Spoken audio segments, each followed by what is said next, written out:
A very bad evening news from the Siaya Governor James Orengo has sent William Ruto into packing. Welcome to Kenya Lens Media, where we bring you news updates as they break. And kindly, if you are new here, consider subscribing. Now, a fresh political storm is unfolding after Siaya Governor James Orengo claimed his security was withdrawn, and now the outspoken governor says the move will not silence him. The Siaya Governor James Orengo has declared that the withdrawal of his security detail will not stop him from criticizing the government, insisting he will continue that what he describes as the struggle to salvage the country from the current administration. In a strongly worded statement posted on his X account on Tuesday, May 26, 2026, Orengo vowed to remain vocal and also active in national politics despite the security challenges. The governor said removing his security officers would not weaken his resolve or stop him from standing with Kenyans, and he also described himself as the de facto leader of the ODM party, saying he could continue speaking out because, in his words, the people demand it.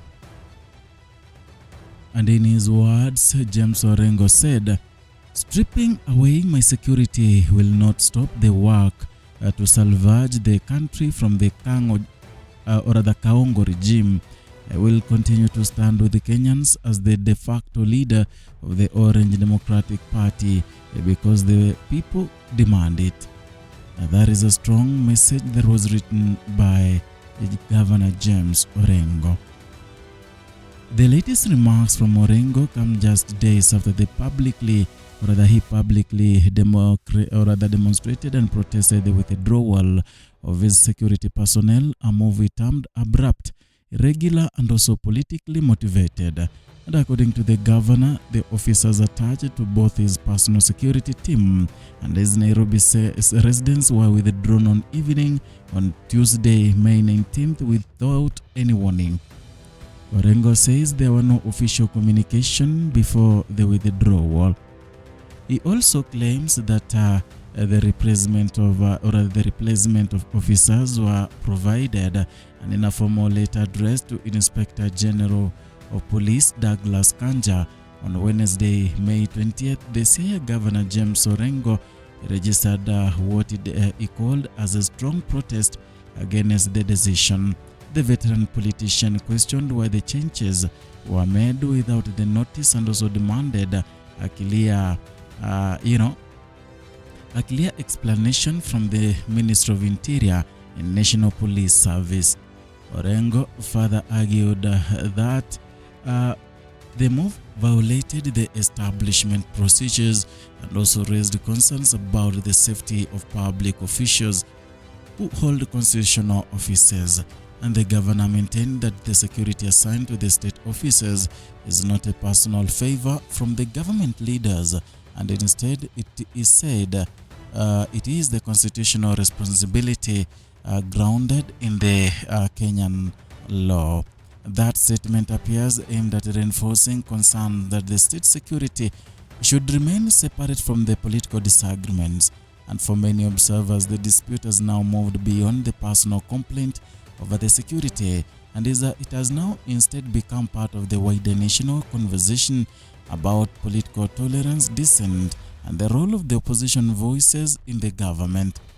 James Orengo is no stranger to the political confrontation, and for decades he has remained one of Kenya's most recognizable opposition figures, and known for his sharp criticism of the government across different political eras. Orengo has built a reputation as a vocal defender of the constitutionalism and democratic accountability.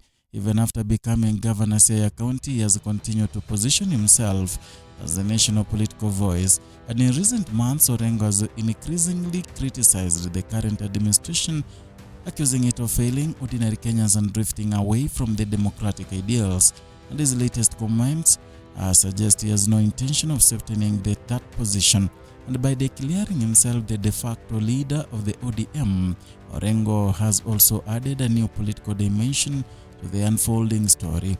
The statement is likely to attract attention within the Orange Democratic Movement itself, especially at a time when questions continue to emerge over the future direction of the party ahead of the 2027 elections. ODM has in recent months faced growing internal debate over strategy, leadership and also political messaging, and some leaders have pushed for stronger, opposition politics. Others have called for cooperation and also motivation and moderation. Orengo's latest remarks appear to place him firmly among those advocating a more confrontational approach against the government. The timing of the dispute is also politically significant. Kenya continues to face pressure over the high cost of living, youth unemployment, taxation concerns, and a growing public frustration in some parts of the country.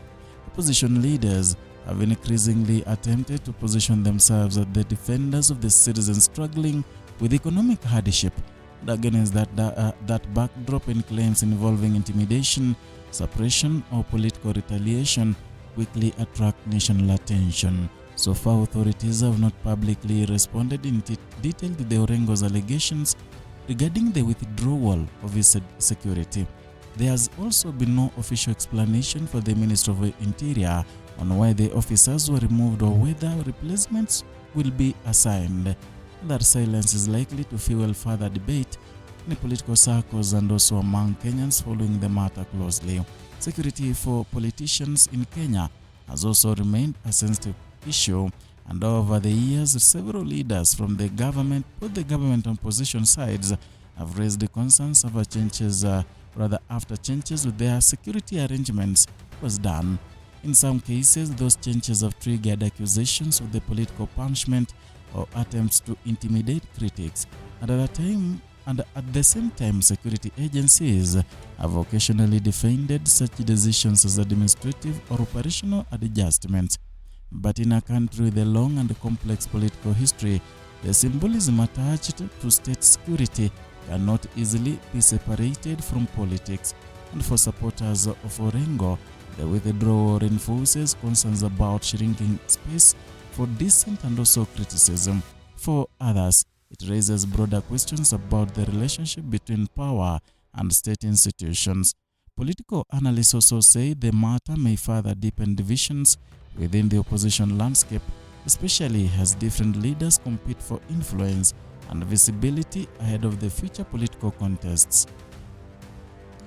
And within ODM itself, Orengo's declaration may intensify ongoing discussions about succession, authority, and ideological direction.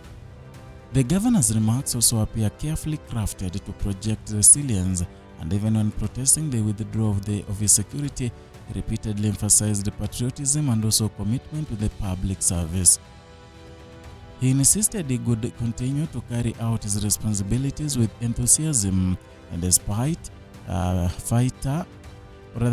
what he described as intimidation. That is all for today from Kenya Lens Media, where we bring you news updates as they break. And kindly, if you're new here, consider subscribing, like and sharing our content. Hit the notification bell so that you can be receiving notifications each and every time we bring you a new content.